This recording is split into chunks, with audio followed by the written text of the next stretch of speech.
ദുർഗന്ധം ആരും ഇഷ്ടപ്പെടാറില്ല. സുഗന്ധം എല്ലാവരും ഇഷ്ടപ്പെടുന്നു. നമ്മളിൽ സുഗന്ധമുണ്ടോ? നമ്മളിൽ സുഗന്ധമുണ്ടോ? അത് നമ്മൾ മറ്റുള്ളവർക്ക് നൽകുന്നുണ്ടോ? ആ സുഗന്ധം നമുക്ക് മറ്റുള്ളവർക്ക് നമ്മളിലൂടെ പ്രതിഫലിക്കുന്നതാണ് നമ്മളിൽ സുഗന്ധം അല്ലേ? അത് എന്ത് ചെയ്യണം? ആ സുഗന്ധം മറ്റുള്ളവർക്ക് അനുഭവപ്പെടുന്നുണ്ടെന്ന് ചിന്തിക്കണം.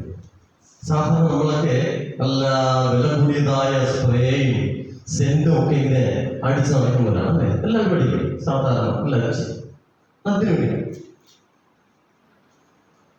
വേണ്ടിയാണ് അത് മറ്റുള്ളവർക്ക് എന്നെ എല്ലാവർക്കും ഇതിനെ മണം, ഞാൻ നല്ല മണമുണ്ട് എന്ന് എന്ത് ചെയ്യണം അറിയണം. അതുപോലെ നമ്മുടേതായ ദുർഗന്ധം മറ്റുള്ളവർക്ക് ചെയ്തത് അനുഭവപ്പെടുകയും ചെയ്യരുത്. അതുകൊണ്ടാണ് നമ്മൾ സ്പ്രേയും സെന്റൊക്കെ പൂശി ഇങ്ങനെ മേലെ നടക്കുന്നത്. എല്ലാവർക്കും അറിയാൻ അറിയാം.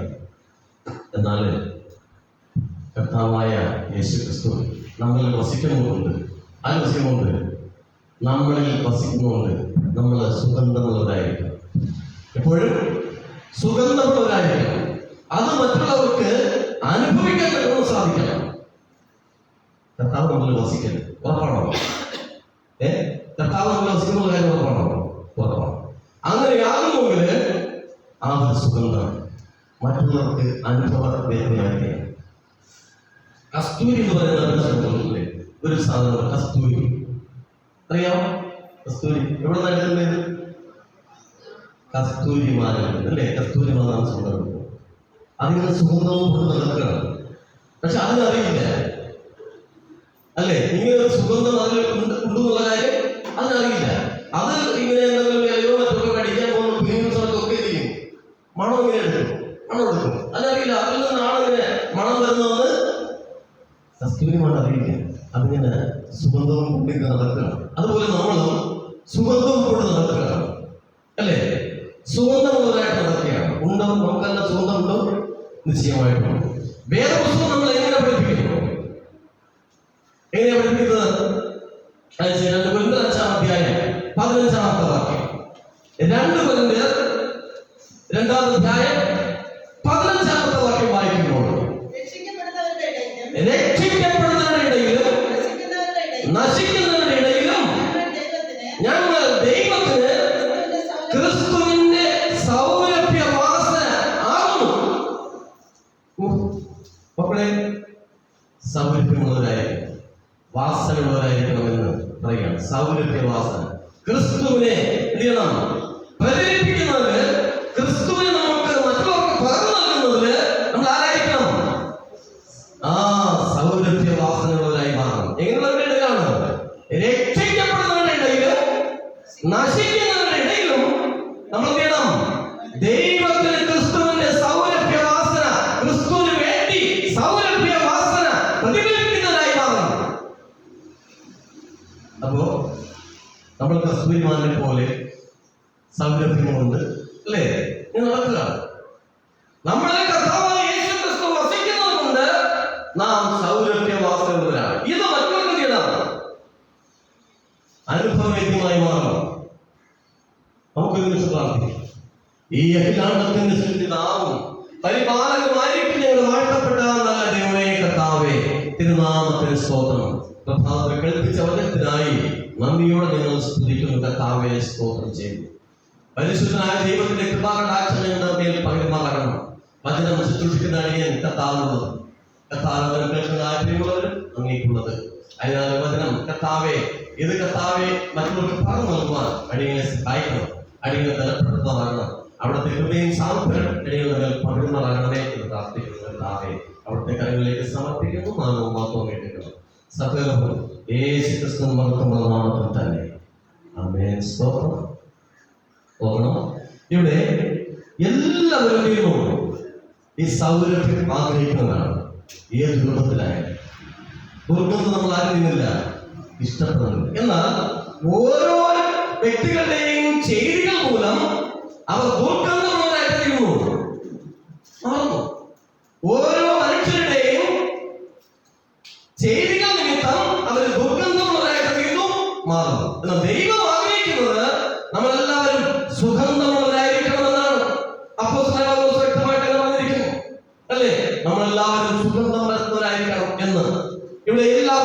വാസന വീണ്ടും ഇഷ്ടപ്പെടുന്നു. പൂക്കളുടെ വാസന അല്ലേ, പൂക്കളുടെ സുഗന്ധം. അതിൽ തന്നെ നമ്മൾ ഇഷ്ടപ്പെടുന്ന ചില പൂക്കളുണ്ട് അല്ലേ. അതൊക്കെയാ നമ്മൾ ഇഷ്ടപ്പെടുന്നതായ പിച്ചി, മുല്ല, റോസ, അതിലേക്ക് മണം നമ്മളെല്ലാം ഇഷ്ടപ്പെടുന്നു. അതിനെ ആരും ഇഷ്ടപ്പെടാത്ത ആരും കാണത്തില്ല. എന്തുകൊണ്ടാണ് നമ്മൾ അതിനെ ഇഷ്ടപ്പെടുന്നത്? നല്ല സുഗന്ധം നൽകുന്നതുകൊണ്ട്. നമ്മളെ മറ്റുള്ളവർ ഇഷ്ടപ്പെടുന്നതെങ്കിൽ എന്ത് ചെയ്യണം? യേശു ക്രിസ്തുവിനെ മറ്റുള്ളവരിലേക്ക് നമ്മൾ എന്ത് ചെയ്യണം? ആകർഷിക്കുന്നതായി മാറും. അത് മാറുമ്പോൾ നമ്മളെ ഇഷ്ടപ്പെടും. എന്തുകൊണ്ടാണ്? കഴിഞ്ഞ നാളുകളില് അവന്റെ ചെയ്തികൾ മൂലം ദുർഗന്ധമുള്ളവനായി വസിച്ചതായ ഈ വ്യക്തി ഇന്ന് സുഗന്ധമുള്ളവനായി മാറിയെങ്കിൽ അവന്റെ പ്രത്യേകത, അവനായി മാറ്റം ജനങ്ങളുടെയും കാണുന്നവര് ദർശിക്കേണ്ടവര്. എന്തുകൊണ്ടാണ് അവൻ സുഗന്ധമുള്ളവനായി മാറിയത്? എന്തുകൊണ്ടാണ്? കർത്താവ് അവനിൽ വസിക്കുന്നു. അപ്പോ കർത്താവായ യേശു ക്രിസ്തു നമ്മളിൽ വസിക്കുന്നത് കൊണ്ട് എന്ത് ചെയ്യണം? നാം സുഗന്ധം പരത്തുന്നവരായി മാറണം. എങ്കിലേ നമ്മളെ സമൂഹത്തിലുള്ളൂ ഇഷ്ടപ്പെടുന്നു.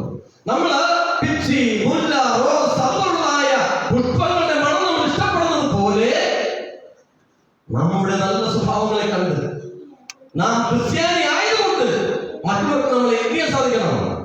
നമ്മളെ ഇഷ്ടപ്പെടുന്നതൊക്കെ സാധിക്കും അല്ലേ. യേശു ക്രിസ്തുവായ സുഗന്ധം നമ്മളിലൂടെ പ്രസരിക്കുവാനൊക്കെ അവർക്ക് സാധിക്കണം, മറ്റുള്ളവർക്ക് സാധിക്കണം. അപ്പോഴാണ് യേശുവിനെ അറിയുന്നത്, ജനം മനസ്സിലാക്കുന്നതെന്ന് കാണുവാനൊക്കെ സാധിക്കും നമ്മളിലൂടെ അല്ലേ. എന്നാൽ നമ്മൾ എന്തായി മാറുന്നു? ദുർഗന്ധമുള്ളവരായിട്ട് മാറുകയാണ് അല്ലേ. പ്രത്യേക തരത്തിലുള്ളതായ പെർഫ്യൂമുകളുണ്ട്. നമ്മൾ അതെല്ലാം എങ്ങനെ അടിച്ചു കൊടുക്കാനായിട്ട് നിന്നു സമൂഹത്തിലേക്ക് നടക്കണം. എന്തുവേണ്ടിയാണ്? നാം പഠിച്ചിരിക്കുന്നതായ ആ പെർഫ്യൂം എല്ലാം ഇഷ്ടപ്പെടും. അതിന്റെ മണം എല്ലാവർക്കും ചെയ്യണം, ഇഷ്ടപ്പെടുന്നതായ തരത്തിൽ അല്ലേ. വസ്ത്രത്തിലൊക്കെ അടിച്ച് ഗമയിൽ നടക്കും. എന്നിട്ടോ ചിലര് പൂക്കൾ ഇഷ്ടപ്പെടും, ചിലര് സുഗന്ധ തൈലങ്ങൾ ഇഷ്ടപ്പെടും അല്ലെ. സുഗന്ധമായ തൈലങ്ങളുണ്ട്, അതൊക്കെ ഇഷ്ടപ്പെടുന്ന ചില ആളുകൾ. അതുപോലെ തന്നെ സൗരഭ്യവാസനയായ ക്രിസ്തീയ സ്വാധീനം എന്ത് ചെയ്യണം? മറ്റുള്ളവരേക്ക് ക്രിസ്തുവിലേക്ക് ആകർഷിപ്പിക്കണം. അത് ആഗ്രഹപ്പെടുക അല്ലെ. എന്താണ്? കർത്താവായ യേശു ക്രിസ്തുവായ ആ സൗരഭ്യം നമ്മൾ മറ്റുള്ളവർക്ക് എന്ത് ചെയ്യണം? പകർന്നു. അത് നമുക്ക് സാധിക്കും അല്ലേ. അല്ലെങ്കിൽ നമ്മുടെ ജീവിതം കൊണ്ട് ഒരർത്ഥവും ഇല്ല എന്നതാണ്. ഇവിടെ അപ്പോസ്തലനായ പൗലോസ് പറയുന്നത്, പൗലോസ് നമ്മുടെ ജീവിതങ്ങളെ സൗരഭ്യവാസനയുള്ളതായ ജീവിതമായിട്ട് തീരുന്നു സാക്ഷ്യപ്പെടുന്നു. നമ്മുടെ ജീവിതങ്ങളെ എന്ത് ചെയ്യുന്നു? സൗരഭ്യവാസനയുള്ളതായ ജീവിതമായിരിക്കണം ഓരോ വ്യക്തിയുടെയും അല്ലേ. സൗരഭ്യമുണ്ടോ നമ്മുടെ ജീവിതത്തിൽ? നമ്മുടെ സൗരഭ്യം മറ്റുള്ളവർക്ക് ആസ്വദിക്കാൻ സാധിക്കുന്നുണ്ടോ എന്നൊക്കെ ചിന്തിക്കണം. അപ്പോസ്തലനായ പൗലോസ് ചുമ്മാ പറഞ്ഞത്. നല്ല പാണ്ഡിത്യമുള്ളതായ വ്യക്തിയാണ് ആര്? അപ്പോസ്തലനായ പൗലോസ്. ആ അപ്പോസ്തലനായ പൗലോസ് പറയുകയാണ്, രക്ഷിക്കപ്പെടുന്നവരുടെ ഇടയിലും പിന്നെ നശിക്കുന്നവരുടെ ഇടയിലും ഞങ്ങൾ ദൈവത്തിന് ക്രിസ്തുവിന്റെ സൗരഭ്യവാസനയാകുന്നു. യേശു ക്രിസ്തുവിന് വേണ്ടി സൗരഭ്യം പരത്തുന്നതായി തീരണം ആര്? നാം ഓരോരുത്തരും. ഇല്ലെങ്കിൽ നമ്മുടെ ജീവിതം കൊണ്ട് ഒരു അർത്ഥവും ഇല്ല.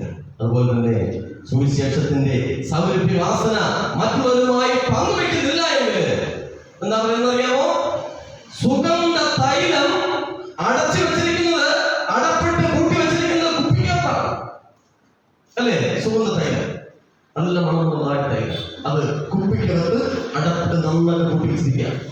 നമ്മളെ കർത്താവിന് വേണ്ടി ഈ സുഗന്ധം പരത്തിയില്ല എങ്കിൽ നന്നായിട്ട് കുപ്പിക്കകത്ത് അടച്ചു വെച്ചിരിക്കുന്നതായ തൈലത്തിന് തുല്യമാണ്. എന്താ? സൗരഭ്യം പരത്താതെ കുപ്പിക്കകത്ത് തന്നെ ഇരിക്കുക.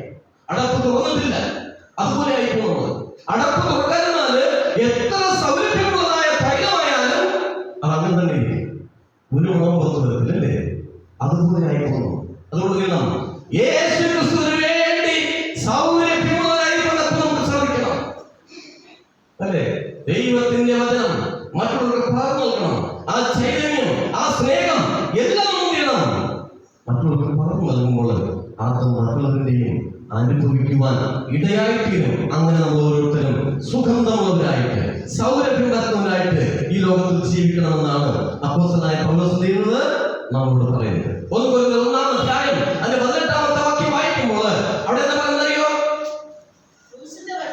ക്രൂശിന്റെ വചനം നശിച്ചു പോകുന്നവർക്ക് ഭോഷത്വവും രക്ഷിക്കപ്പെടുന്ന നമുക്കോ ദൈവശക്തിയും ആകുന്നു.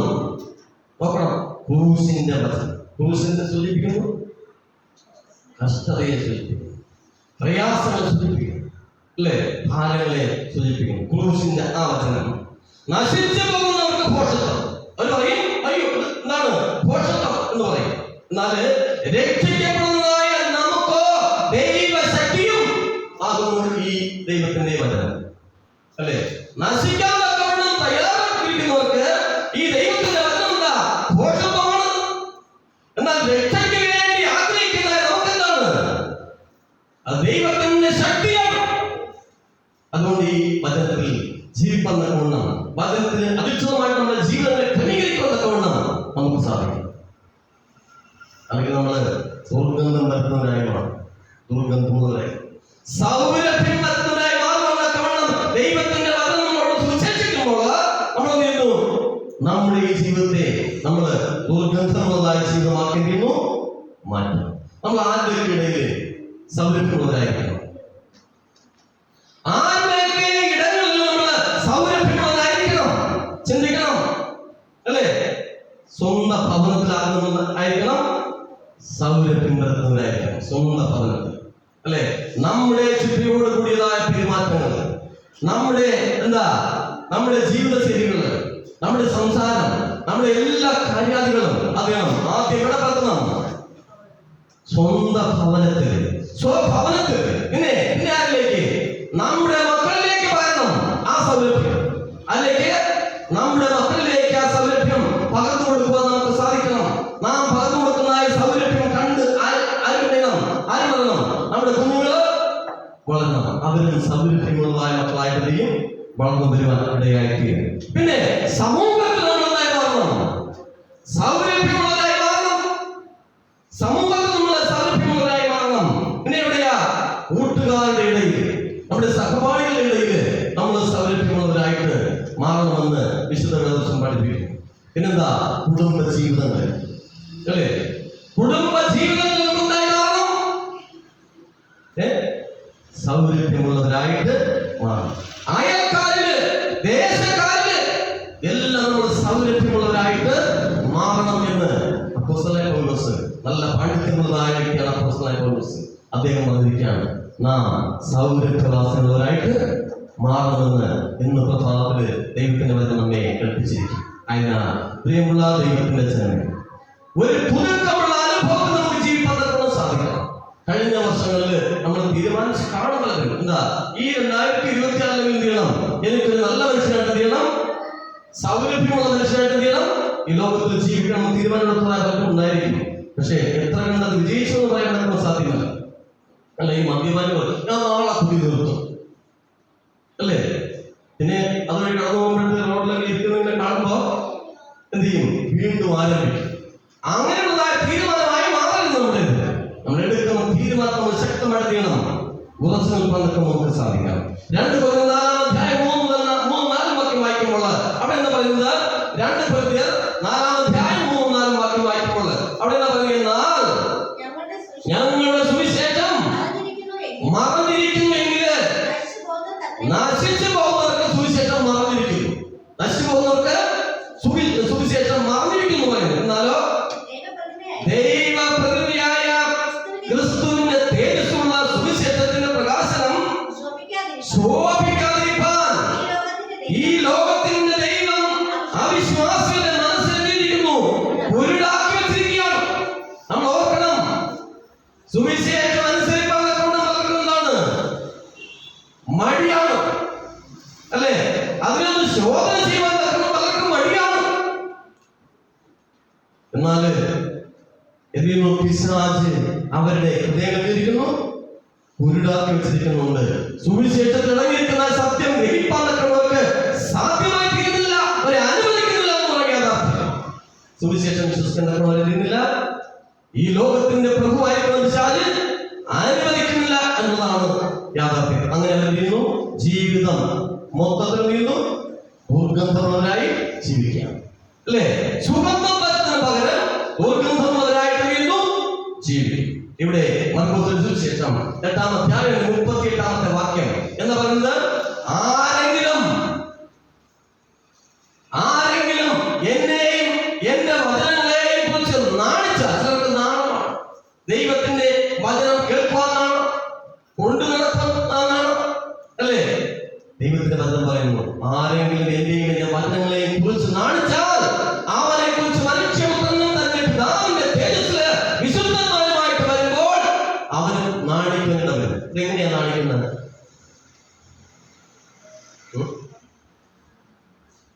കർത്താവിന്റെ വചനം എല്ലാവരുടെയും കാണും, സകലരും കാണും. എന്നാല് ഒരു കൂട്ടം ആളുകള് പേര് വിളിക്കുന്നതെയും മേഘങ്ങളിലേക്ക് കഴുകന്മാരെ പോലെ ചിറകടിച്ചെന്നെയും പറന്ന് കയറുമ്പോൾ പാട്ടുകളുടെയും നാണിച്ചു. എനിക്കങ്ങനെ പോകാൻ നടക്കുന്ന സാധിക്കുന്നില്ല എന്നോർക്കേണ്ടി വരും, ദുഃഖിക്കേണ്ടി വരും. അന്നേരത്തെ ദുഃഖിച്ചിട്ടുള്ള കാര്യമുണ്ടോ?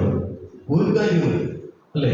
ഇന്ന് നമ്മള് മാനസാന്തരപ്പെട്ട് അനുദപിച്ച് പശ്ചാത്തപിച്ച് ചെയ്തു പോയ പാപങ്ങളെ ഓർത്ത് അനുഭവിച്ചില്ല എങ്കിൽ ആ നിമിഷത്തിൽ നമുക്ക് ഒരിക്കലും തിരിത്തില്ല, നമുക്ക് ദൈവത്തിന്റെ സന്നിധിക്ക് പ്രവേശനം ലഭ്യമായിരിക്കില്ല എന്ന് മനസ്സിലാക്കണം. അതിനാൽ ആരെങ്കിലും എന്നെയും എന്റെ വചനങ്ങളെ കുറിച്ച് നാണിച്ചാൽ അവനെ കുറിച്ച് മനുഷ്യപുത്രനും തന്റെ പിതാവിന്റെ തേജസ്സില് വിശുദ്ധ ദൂതന്മാരുമായി വരുമ്പോൾ അവനെയും നാണിക്കുന്നതായിട്ട് വരും. ആ അവസ്ഥ നമുക്കുണ്ടാകുന്ന കാര്യം, നാം ജീവിച്ചത് മുഴുവൻ കൂടെ ക്രിസ്തുവിന് വേണ്ടിയാണ്, അല്ലേ? അതുകൊണ്ട് നമ്മൾ എന്ത് ചെയ്യണം? ദൈവത്തിന്റെ രാജ്യത്തിൽ കാണപ്പെടണം. അതിനുവേണ്ടിയുള്ളതായ ഒരുക്കവും തയ്യാറെടുപ്പുമാണ് ഇന്ന് നമ്മുടെ ജീവിതത്തിൽ ചെയ്യേണ്ടത്. നമ്മൾ ആരും സ്വർഗത്തിൽ നിന്ന് പുറന്തള്ളപ്പെട്ടവരായിട്ട് തീരരുത്. ഇവിടെ 1 തെസ്സലോനിക്കർ 2-ാം അധ്യായം 9-12 ഭാഗം വായിച്ചേ. 1 തെസ്സലോനിക്കർ 2-ാം അധ്യായം 9-12 ഭാഗം.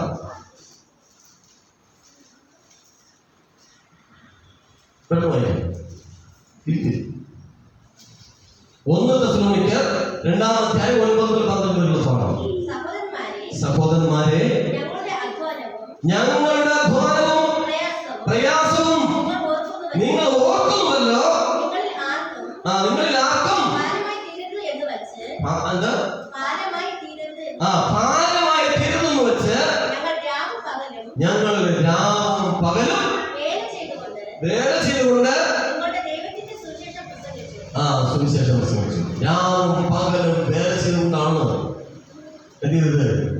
ഓരോരുത്തരും സുവിശേഷം പ്രസംഗിച്ചു. നോക്കണം, ഇന്ന് ദൈവവേലനായ പലരും ചെയ്യുന്നു, ജീവിതത്തില് കഷ്ടങ്ങളും പ്രയാസവും ഒക്കെ അനുഭവിച്ചുകൊണ്ടിരുന്നത് ദൈവത്തിന്റെ വേല ചെയ്യുന്നു. നമ്മൾ ഓർക്കണം. 12 വായിക്കും. വിശ്വസിക്കുന്ന നിങ്ങളുടെ ഇടയില്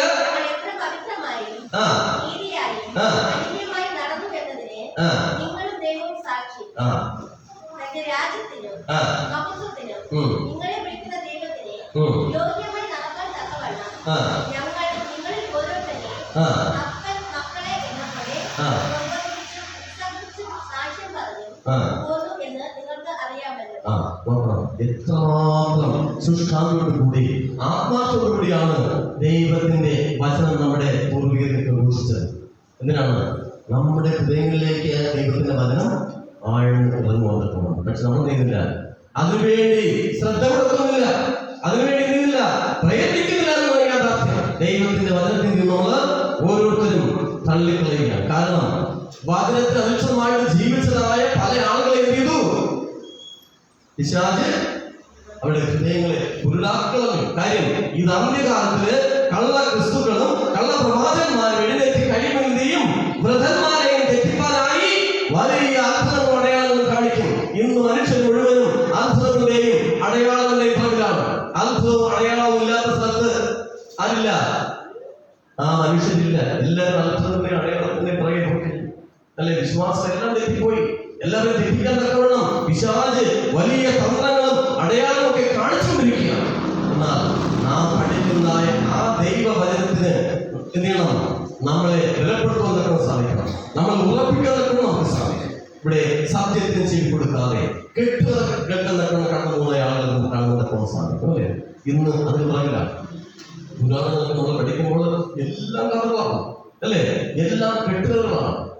ചരിത്രവുമായിട്ട് ഒരു ബന്ധവും ഇല്ല. ചരിത്രത്തിനാണ് ആൾക്കാർ പ്രാധാന്യം കൊടുക്കുന്നത് അല്ലേ? ഇവിടെ 2 തിമോഥെയോസ് 4:4 വാക്യം പറയുന്നത് സത്യത്തിന് ചെവി കൊടുക്കാതെ കെട്ടുകഥ കേൾപ്പാൻ തിരികെയും ചെയ്യുന്ന കാലം വരും. ആ കാലഘട്ടത്തിൽ നിന്ന് ഓരോ കഥകളും തിരഞ്ഞുണ്ടാക്കി തീരുന്നു. ആളുകൾ മുഴുവനും തെറ്റിച്ചുകൊണ്ടിരിക്കുകയാണ്. എന്നിട്ടോ നീയോ സകലത്തിനും നിർമ്മതൻ ആയിരിക്കും. എല്ലാം പഠിച്ച് ഗ്രഹിച്ച് ഉറപ്പുള്ളതായിരിക്കണം ദൈവത്തിന്റെ വചനം നമ്മളോട് സുവിശേഷിക്കുക അല്ലെ?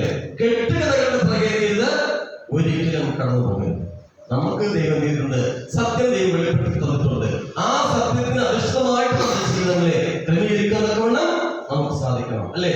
രക്ഷയ്ക്കായി കാത്തിരിക്കുന്ന അനേകം ആളുകൾ നമ്മുടെ സമൂഹത്തിനകത്ത് ഉണ്ട്. ഇവിടെ ദൈവത്തിന്റെ വചനം പറയുന്നു, രക്ഷിക്കപ്പെടുന്നവരുടെ ഇടയിലും നശിക്കുന്നവരുടെ ഇടയിലും. അങ്ങനെ 2 വിഭാഗക്കാർ. ഈ 2 വിഭാഗക്കാരുടെ ഇടയിൽ നമ്മൾ ചെയ്യണം, കടന്നു ചെല്ലണം. എന്ത് ചെയ്യണം? ക്രിസ്തുവിന്റെ സൗരഭ്യവാസനയായി മാറുന്നുണ്ട്. രക്ഷിക്കപ്പെടുന്ന ആളുകളുണ്ട്, നശിക്കാൻ തക്കമിരിക്കുന്ന ആളുകളുണ്ട്. അവരുടെ ഇടയിലേക്ക് നമ്മൾ ചെയ്യണം, കടന്നു പോയിട്ട് അവരുടെ മധ്യ നമ്മൾ സൗരഭ്യവാസനയുള്ളവരായി മാറണം. ശിക്ഷകൾ ഒരുപാടുണ്ടാകും അല്ലെ? പിന്നെ പ്രതിസന്ധികളും പ്രതികൂലങ്ങളും നമ്മുടെ ജീവിതത്തിൽ ധാരാളമായിട്ട് നീയും കടന്നു വരും. എങ്കിലും നാം ഓരോരുത്തരും ദൈവത്തിന്റെ സന്നിധിയിൽ സൗരഭ്യവാസനയുള്ളവരായിട്ട് ഇരിക്കണമെന്ന് ദൈവത്തിന്റെ വചനം നമ്മെ പഠിപ്പിക്കാം. മത്തായി സുവിശേഷം 26-ാം അധ്യായം 6 മുതൽ 11 ഭാഗം വായിക്കുമ്പോൾ ഇവിടെ ദൈവത്തിന്റെ വചനം എന്താ പറയുന്നത് അറിയോ? യേശു ബഥാനിയയിൽ കുഷ്ഠരോഗിയായിരുന്നായ ശീമോന്റെ വീട്ടിലിരിക്കുമ്പോൾ ഒരു സ്ത്രീ വിലയേറിയ പരിമള തൈലവുമായിട്ട് ഒരു വെൺകൽ ഭരണിയുമായിട്ട് ചെയ്തു യേശുവിന്റെ അടുക്കൽ വന്നു. അവൻ പന്തിയിലിരിക്കുമ്പോൾ കൊണ്ടുപോയി തലയിലൊഴിച്ചു. ശിഷ്യന്മാരുടെ കണ്ടിട്ട് കുടിച്ചു. എന്നിട്ട് അതെന്താ പറഞ്ഞറിയോ? ഇത് വെറും ചെലവായി പോയി. കാര്യം എത്രയെങ്കിലും 1000 രൂപ കിട്ടുമായിരുന്നു. ആ പണം എടുത്ത് ദരിദ്രർക്ക് കൊടുക്കാമായിരുന്നു. വെറുതെ എന്തിനാണ് യേശുവിന്റെ തലയിൽ ഒഴിച്ചു കളഞ്ഞത്? അത്രമാത്രം സുഗന്ധം പരത്തുന്നതായ തൈലമായിരുന്നു അത് അല്ലേ? ഇത് കണ്ടിട്ട് പലരും വിളിച്ചു, സ്ത്രീയെ നിങ്ങൾ അസഹ്യപ്പെടുന്നത് എന്ത്? അവളെ എങ്കിലും നല്ല പ്രവൃത്തിയല്ലോ ചെയ്തത്. ദരിദ്രർ എപ്പോഴും നിങ്ങൾക്ക് നല്ല കാര്യം നന്മകൾ ചെയ്യാൻ നടക്കുന്ന ദരിദ്രർ എപ്പോഴും നിങ്ങളോട് കൂടെയുണ്ട്. ഞാൻ നിങ്ങൾക്ക് എല്ലായ്പ്പോഴും ഇല്ലതാനും അവൾ ഈ തൈലം എന്റെ ദേഹത്തിന്റെ ഒഴിച്ചത് എന്റെ ശവ സംസ്കാരത്തിനായിട്ട് ചെയ്തതാകുന്നു. പക്ഷേ അവൾ അങ്ങനെ ചെയ്തതുകൊണ്ട് ആ നല്ല പ്രവൃത്തി ലോകത്തിൽ എന്ന് വരെ ഈ സുവിശേഷം ലോകത്തിൽ പ്രസംഗിക്കുന്നു അന്ന് വരെ എന്ത് ചെയ്യും? ഈ സ്ത്രീയെ കുറിച്ച് എന്ത് ചെയ്യും? പ്രസ്താവിക്കും അല്ലെ? ഈ സ്ത്രീയെ കുറിച്ച് എന്ത് ചെയ്യും? പ്രസ്താവിക്കേണ്ടവരും.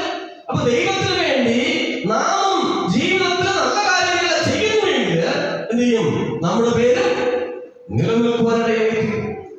നോക്കണം, ദൈവത്തിന് വേണ്ടി നാം ചെയ്യുന്നതായ കാര്യാത്മകതയെ ദൈവോടെ കണക്കിട്ട് വയ്ക്കും അല്ലേ? സ്വർഗത്തിൽ കണക്കിട്ട് വയ്ക്കും.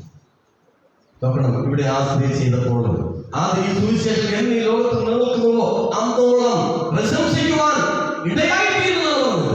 അങ്ങനെയാകുമെങ്കിൽ നിങ്ങൾ ദൈവത്തിന് വേണ്ടി ചെയ്യുന്നതായ നല്ല കാര്യാത്മകത അതേയും പ്രശംസിക്കുവാൻ ഇടയായി മാറുമെന്ന് ദൈവത്തിന്റെ വചനം നമ്മെ പഠിപ്പിക്കുന്നു. ഓരോ ദിവസവും ദൈവം നമുക്ക് നൽകുന്ന ഓരോ ദിവസവും ഇന്ന് പകൽക്കാലം എത്രയോ പേർ മരണത്താൽ ലോകത്ത് നിന്ന് മാറ്റപ്പെട്ടു നമുക്കറിയാം അല്ലേ? എങ്കിലും നിന്നെ ഇവിടെ ശേഷിപ്പിച്ചിരിക്കാം. എന്തിനു വേണ്ടിയാണ് നിന്നെ ഇവിടെ ശേഷിപ്പിച്ചിരിക്കുന്നത്? എന്തെങ്കിലും സ്വാഗതം എന്തിനു വേണ്ടി? എന്ത് മറ്റുള്ളവരോടൊപ്പം നിന്നെയും ഈ ലോകത്തിൽ നിന്ന് മാറ്റാമായിരുന്നു. പക്ഷേ നിന്നെ ദൈവം ഓർത്തു. നിന്നോട് എന്തിനു വേണ്ടി ദൈവം വേർതിരിച്ചിരിക്കുന്നു യാഥാർത്ഥ്യ നീതിയണം മനസ്സിലാക്കണം. ദൈവത്തിന് വേണ്ടി നല്ല കാര്യം ചെയ്യുന്നതായ ഒരു മനസ്സ് നമുക്ക് വേണം. അങ്ങനെ ഓരോ ദിവസവും യേശുക്രിസ്തുവിന്റെ സൗരഭ്യവാസന മറ്റുള്ളവർക്ക് എന്നതായിരിക്കും നമ്മുടെ ഓരോരുത്തരെയും പ്രാർത്ഥന. യേശുക്രിസ്തു നമുക്ക് നൽകിയിരിക്കുന്നതായ സൗരഭ്യവാസന അത് മറ്റുള്ളവർക്ക് വേണ്ടിയുള്ളതായിരിക്കണം അല്ലേ? അല്ലാതെ ഈ കസ്തൂരിമാനെ പോലെ അതിന്റെ ഈ പൊട്ടൽക്കുഴിയിൽ വരുന്ന ഒരു ദ്രാവകമാണെന്ന് പറയുന്നത് കസ്തൂരി എന്ന് പറയുന്നത്. അതിൽ പോയി വീണ്ടും സ്ഥലത്തൊക്കെ എന്ത് ചെയ്യും? അവിടെ എല്ലാം മണം വരത്തും. പക്ഷെ ഇതിൽ നിന്നാണ് വരുന്നതെന്ന് അറിയില്ല. നിങ്ങൾ കുടുംബം നടക്കുകയാണ്. അതുപോലെ നമ്മൾ ചെയ്യുന്നു സൗരഭ്യമുള്ളവരാണ്. ഇതെന്താണ്? മറ്റുള്ളവർക്ക് നമ്മൾ പകർന്നു കൊടുക്കണം. നമുക്ക് നൽകിയിരിക്കുന്നതായ ദൈവത്തിന്റെ വചനമാകുന്നതായ ഈ സൗരഭ്യവാസന നമ്മൾ എന്ത് ചെയ്യണം? മറ്റുള്ളവർക്ക് പകർന്നു കൊടുക്കണമെന്ന് ദൈവത്തിന്റെ വചനം നമ്മെ പഠിപ്പിക്കുന്ന പ്രിയമുള്ളവരെ. ഇല്ലെങ്കിൽ നമ്മൾ ദൈവസേനയിൽ കണക്ക് കൊടുക്കുന്നതായിട്ട് വരും. അങ്ങനെ കർത്താവിന്റെ വരവോളം നാം ഓരോരുത്തരും എന്ത് ചെയ്യണം? സൗരഭ്യവാസനയുള്ളവർ ആയിരിക്കണം. കർത്താവായ യേശു ക്രിസ്തുവിന്റെ വരവോളം നമ്മളെല്ലാവരും സൗരഭ്യവാസനയുള്ളവരായിരിക്കണം. ഈ സൗരഭ്യം ചെയ്യണം മറ്റുള്ളവർക്ക് പകർന്നു കൊടുത്തുകൊണ്ട് അവരെയും എന്ത് ചെയ്യണം? സൗരഭ്യമുള്ളവരാക്കി മാറ്റുന്നതായ ദൗത്യം അത് നമുക്ക് ഓരോരുത്തർക്കും. അതിനാൽ നമുക്ക് ദൈവം നൽകിയിരിക്കുന്ന ഈ സൗരഭ്യം മറ്റുള്ളവർക്ക് പകർന്നു കൊടുക്കണം. ദൈവത്തിന്റെ വചനം പറയുന്നു 2:15 രക്ഷിക്കപ്പെടുന്നവരുടെ ഇടയിലും നശിക്കുന്നവരുടെ ഇടയിലും ഞങ്ങൾ ദൈവത്തിന്റെ ക്രിസ്തുവിന്റെ സൗരഭ്യവാസന ആകുന്നു എന്ന് പറയാനൊക്കെ നമുക്ക് സാധിക്കും. നാം ക്രിസ്തുവിന് വേണ്ടി സൗരഭ്യവാസനയുള്ളവരാണ്. സൗരഭ്യമുള്ളവരാണോ പറയാനൊക്കെ നമുക്ക് സാധിക്കണം. അതിനായിട്ട് തുടർന്നുള്ള നാളുകളിൽ നിങ്ങളുടെ ജീവിതം മറ്റുള്ളവർക്ക് ഗുണകരമായിരിക്കാൻ കർത്താവ് നിങ്ങളെ സഹായിക്കുകയും അനുഗ്രഹിക്കുകയും ചെയ്യട്ടെ എന്ന് ആത്മാർത്ഥമായി പ്രാർത്ഥിച്ചുകൊണ്ട് ഞാൻ അവസാനിപ്പിക്കുന്നു. ദൈവം നിങ്ങളെ അനുഗ്രഹിക്കുന്നതാകട്ടെ.